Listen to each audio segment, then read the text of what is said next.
It'll turn cold, hasn't it? Move the mic out of it. The neighbours are saying, "Oh, I like your new coat, Arthur," and I'm not sure where it came from. I think actually a tenant gave it me. Of course my ex will say, "Oh, there with the fucking begging bowl again." She's a cynical bastard. But you never know, she might see this video.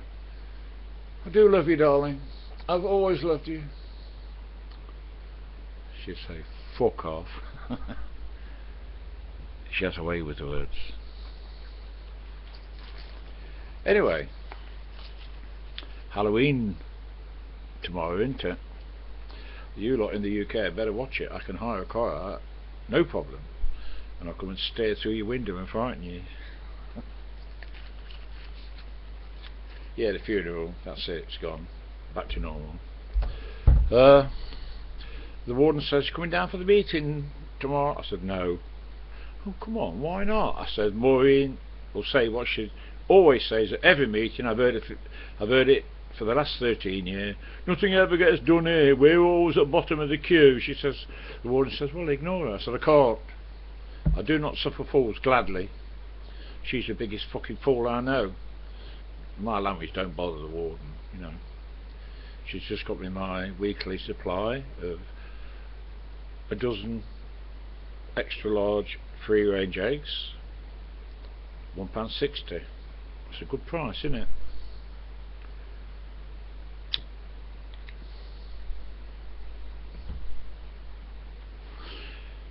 When I've been over the road, I don't know, this is my favourite large hot sausage roll and a cream bun,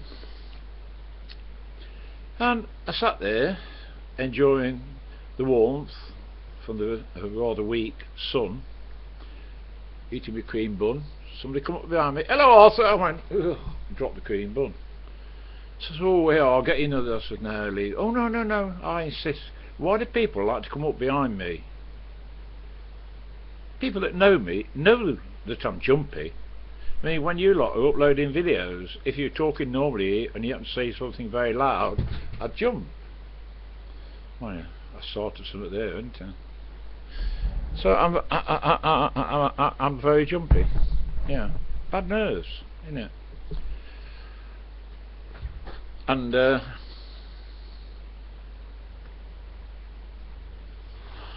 why I smoke.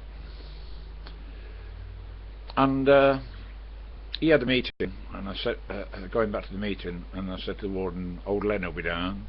"No, I'm not very happy about what's going off here," and he tried to interrupt him. "Just a minute while I'm talking." I said, "I don't know, Linda." He said, "Well, ignore." I said, "I can't." Ignore him. Because I talk fast. You know, that's when I'm not stuttering. In fact, I could probably even say no. I could probably even say when I'm talking fast. But if I separate the syllables, I could say con. Oh, great. Oh, that clever. But our Wilko store over there, Wilkinson store, there's nothing. You don't know where anything is, and you spend all fucking day wandering around there. And I could say to an assistant, "Have you got any con?" She'd probably say, "Pardon?" No, forget it. Yeah, some words that begin with S, I can say them straight off. Yeah, I said something earlier, didn't I, that began with an S. Yeah, it's weird, you know. And of course, you do know what causes speech impediment of mine. I've told you before, I know. So don't accuse me of repeating myself. When I was in Cyprus in 1960, asleep in that bungalow outside Nicosia that night, two other men in the room, a West Indian, used to keep playing the Modern Jazz Quartet, Skating in Central Park, and he played it that many fucking times that I really got to like it. And an English bloke, Ken, and they were both asleep. steaming hot, windows wide open, being bitten by bed bugs, and I can see him now. And I was only 21 then. I'm 74 now. It'll stick in my mind for the rest of my life. I turned over and looked at the door and saw a figure, not a solid figure, but it was clearly a young airman dressed in RAF underwear, and he walked from the door across the room and went straight through the wall. My hair stood on end. I tingled. Got out of bed, hands shaking, put the light on. It woke him up. I said, I've just seen a ghost walk through that wall. Yeah, you're having a nightmare. Turn the light off and go back to sleep. Shocked me. Shocked my nervous system. Because at that time I weren't into anything paranormal, and I developed this very bad speech impediment, which I more or less got rid of, except for certain words like "sil," "e," "con." So you know, and see something like that. I mean, a dream, we all have dreams, don't we? Probably nightmares, and you forget it, but you see something like that and it sticks in your mind. I saw him. I can remember all the details. He was a good looking young bloke, and he looked about in his 20s.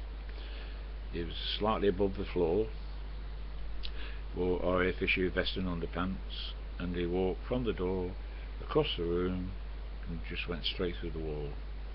And I found out that just before I got there, a number of young airmen had been killed by EOCA terrorists in the beds, probably knifed, because I was there in peacetime, thank God. So probably what I saw was the spirit or the soul of young airmen who had been killed by the EOCA terrorists.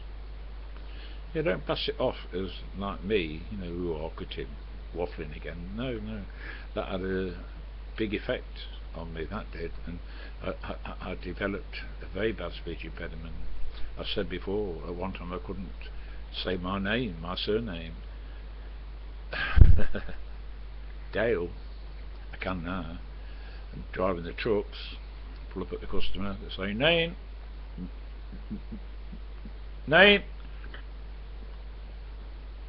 Dale. Pardon? Oh God, it was awful. It was awful. I used to approach the customers because my nerves were that tight. I knew they were going to ask me for my name, and I couldn't say it any other way. And I said before, didn't I, that company I work for,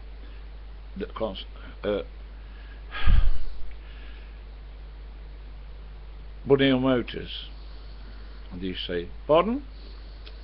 BUNNY Hill Motors. Bunny Hill Motors. Of course, and then when I say pardon.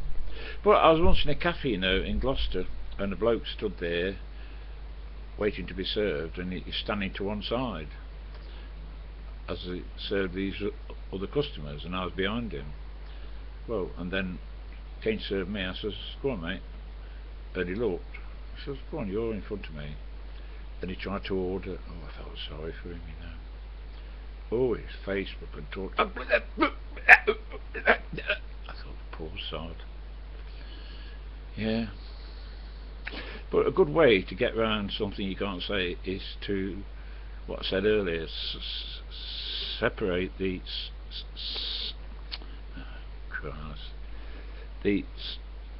syllables, like that word I can't say, con. Yeah, it's good. Anyway, bingo.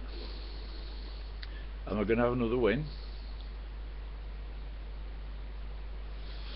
I think who actually gave me this coat was Ken, Big Ken. He came back one day, he weren't very well, and I carried his shopping up for him. His leg had gone, and he got indoors, and I stood at the door. I said, are you going to be alright now, Ken? And he got some little mats down, and he tripped on them and fell back, and I put my hands under his head, otherwise his head would have cracked on the concrete doorstep, and he could have had a fractured skull. And ever since then, he says, you saved my life that day, Arthur, and he's always been very good to me. Yeah. So, you know, you've got to do good in life. I know I can upset people, but you also weighing it up your bad side and your good side. I've been very kind to a lot of people here. I have. Doing shopping for them. Yeah, but anyway. That's it, right. Short upload. Oh, it's gone on for 10 minutes, look. Right, I'm off. Cheers. See you.